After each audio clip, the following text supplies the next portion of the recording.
The age-old question of what would you do if a zombie apocalypse was to happen right now? Would you cry in a corner or actually try to survive? What do you think about that? If a zombie outbreak were to happen on a large scale, would humanity withstand the threat, or would we be completely overwhelmed before finding a cure?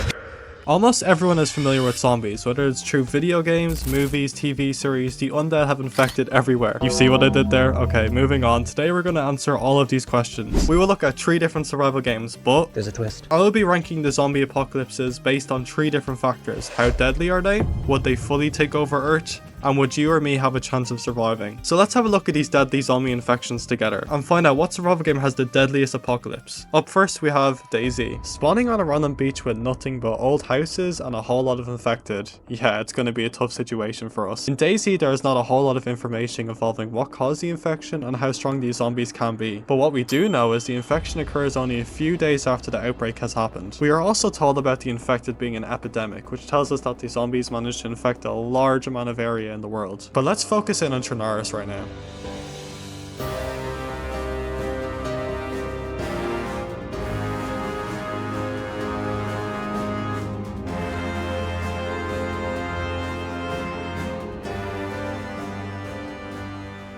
Scariest is situated in Eastern Europe, and your goal is to survive for as long as you can. The country has been affected by an epidemic of fast zombies that at your maximum effort you can literally barely outrun them. Now that is until you get tired, while the zombies literally never get tired. Now the interesting thing we learn in DayZ is that the character we play as is actually immune to the infection. Now that's a first for me. Now theoretically, right, if the player we play as is immune and every other lasting survivor on this world is also immune, that means we somehow managed to not only avoid the outbreak but also survive it when it hit the world. The only way we can die is from being eaten alive, nature, or by other players, as you can see here.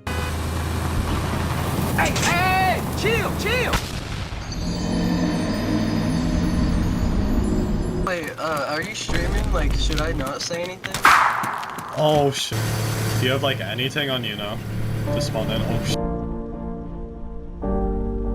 shit. Let me dry the boat.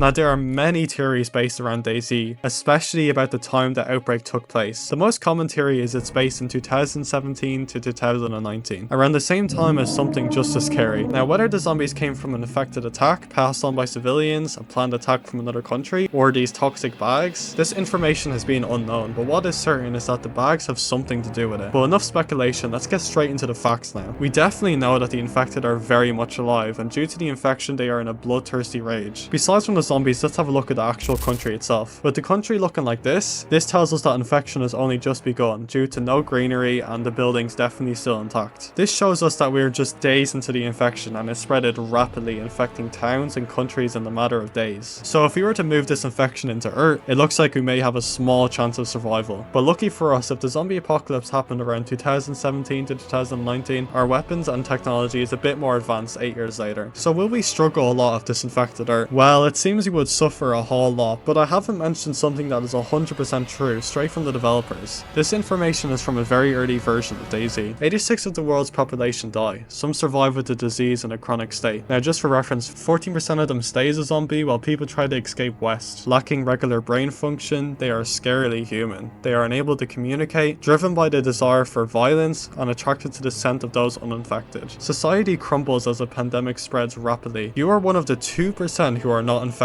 Yeah, this is your story. Now this gives us a really good insight into how deadly these zombies really are. The zombies themselves don't have super strength or super health, but they are far from slow, around the same speed as an above average person. Now overall, even though the zombies are weak compared to others and are very dumb, the infection rate is almost 100%, which definitely doesn't sound good for us guys. Now look at this, the zombies can jump, climb, and they have unlimited stamina. Now let's go back to the story. DayZ is only a couple days after the apocalypse has happened, and there's no later progression in the game, so we don't really know if the infection can evolve and mutate like in the span of a year. Now that we have all the information we need to know, let's have a look at the original questions and see how it ranks. Up first, how deadly are the zombies themselves? Overall, they're pretty weak. Can be one shot in the head, very dumb and easy to sneak behind. But they definitely do have their upsides. They're very fast and they have a lot of endurance. So majority of people will definitely be killed off due to hand-to-hand combat and speed. But overall, the DayZ zombies themselves can be pretty lethal depending on how many there is and who is being attacked. So overall, they are around average lethality. But would they fully take over Earth? Now, I don't think they would fully take over Earth due to the small percent that are immune to the infection, but they will definitely give Earth a run for its money. It wouldn't be world domination, but realistically, if we were underprepared for the infection, it would at least take over half the Earth. And now, of course, lastly, would you or me survive it? Well, if you and me were lucky enough to be immune, well,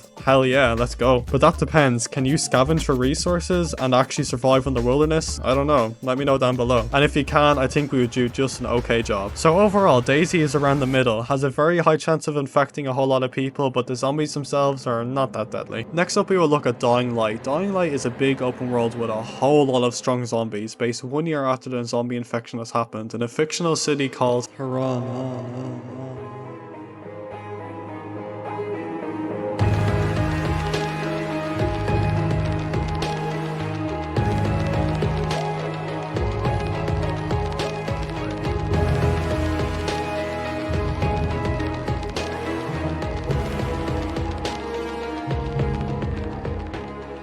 Now anyways, let's talk about the zombies awaiting for us in Dying Light. So we have the basic slow zombies that are only scary if there's a whole lot of them. But next up is virals. These have only been infected recently and can climb up very high, move very fast, and dodge your attacks. Now these guys are absolutely no joke. We also have these bomber zombies who just want to make your day worse by hiding in corners and just blowing up out of nowhere. Yeah, these guys are pretty annoying, but you know who's worse? Screamers. These are basically the children on those long flights who just scream the entire goddamn time. We also have demolishers. These are massive zombies with lots of health and do a whole lot of damage. And let's just say we move these demolishers, just these guys, onto Earth. The military would have a very hard time to kill just one of them. It's basically like trying to kill Invincible.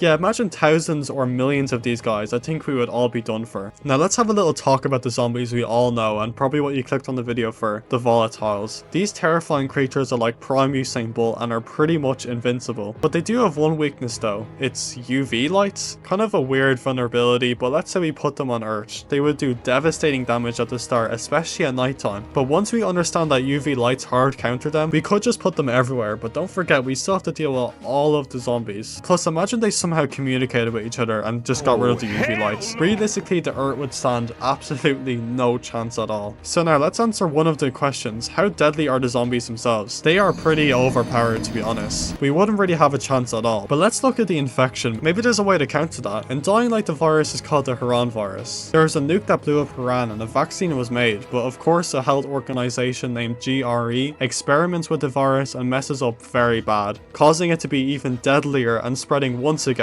Now these organizations have the infections in their hand. Jesus, try and say that 3 times. Anyways, of course the countries use this as their own benefit by testing it in labs and using it as a threat against other countries, which gets out of hand pretty quickly, obviously, causing the infection to start right back up again, but stronger. Yay! So now that we know that, let's go back to our questions. First up, how deadly are the zombies themselves? In my opinion, the zombies themselves are a 10 out of 10. The world would realistically not be able to do much about them. Just these guys by themselves, just this guy could really just ruin the whole world. But would it fully take over Earth? If the health organizations in Dying Light found a cure for it, I'm sure we would find one as well. It just depends if the government themselves want to be greedy or not, which could definitely happen. And lastly, would you or me survive? We're not some superhero like in the game, so I don't know about that one. We could be lucky where the infection never even hits us, but if we're in a country where there's no cure and those zombies break out, yeah, I think we might be cooked. Overall, I think this guarantees a spot at the very top of the list. If we can't make a vaccine in time and get some UV lights down, I think the world is truly done for. But if you're enjoying the video, if you could subscribe, it could really help me. And I'm curious, do you guys really agree with me in this video? Let me know in the comments. Now anyways, moving on, let's talk about Project Zomboid. So far we have looked at 2 games, one with a small chance of survival and the other one with a more 50-50. So will Project Zomboid be able to land its way up in the top as well? Let's find out. Project Zomboid is unique compared to the last 2 games we've looked at. It isn't just a first-person shooter, it's more of a sandbox style game. So it's definitely a lot more unique compared to the other games, which I personally love. Now the character we play as is set in July 1993, so the first non-modern zombie apocalypse that we've looked at. This will really test to see if the equipment and communication we have now today would stop these infections from happening. Now let's have a look at the zombies. The zombies themselves are slow, but they can hear you like very well. There can be armored zombies, normal zombies, but overall they aren't strong themselves, just the typical slow, weak zombies we all know about. But in this game there is a lot of them, and you'll always be dealing with a stupid amount of them. In fact, an entire town. With very few survivors, the character you play as isn't invincible.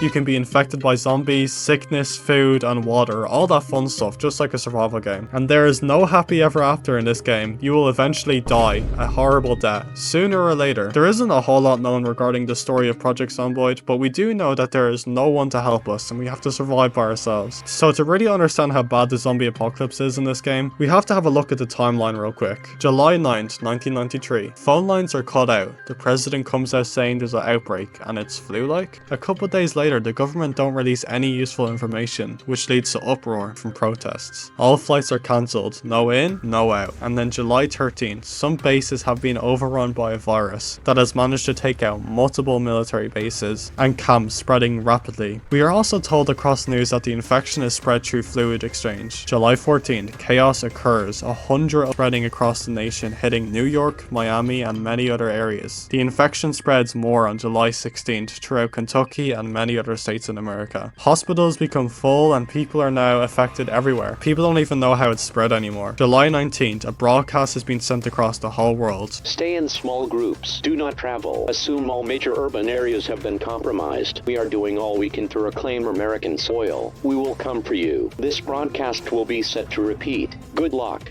Now it's up to you, the player, to withstand this bullshit. Now this little timeline gives us a whole lot of information we learn. It tells us that this virus is spread through bites, scratches, open cuts, and can eventually be transmitted airborne. Even if the zombies are slow by themselves, this is a worldwide issue that can spread in a matter of days. If you take into older times into account here, communication was a lot more limited, so I think with phones and other communication we have today, we would be at least more aware of what's happening, like where exactly the outbreaks are happening. Now when we talk about a cure, a possible thing to stop this. In this game, there is no cure, and it seems there never will be, so that's great. Now let's say in real life there is no cure as well. Well then we would just be all done for. No cure just means how long until we all turn into zombies and all die. So let's go back to the 3 questions and try to answer them as good as we can. How deadly are the zombies themselves? The zombies individually are a good 1 out of 10. Just basic slow zombies, you can literally push them. When there's a large number of them, this is when it becomes a nuisance. You can't run forever. There is no sign of mutation in Project Zomboid, but maybe in a few years it might come to that. But if we're just talking individual zombies here, they're the least threatening. But would they fully take over the world? I think this is a hard one to answer, and I'm curious to know what you guys think in the comments. But after my research, I believe with our communication and technology we have today, we could possibly maintain it, and if worst comes to worst, we could just bomb the most affected areas. And lastly, would you or me survive? Well, if we were in the same area we play as in the game, it seems it would be a matter of time until we both eventually die, because there isn't a high chance of escaping. I think Project Zomboid deserves to go into the middle. It's very situational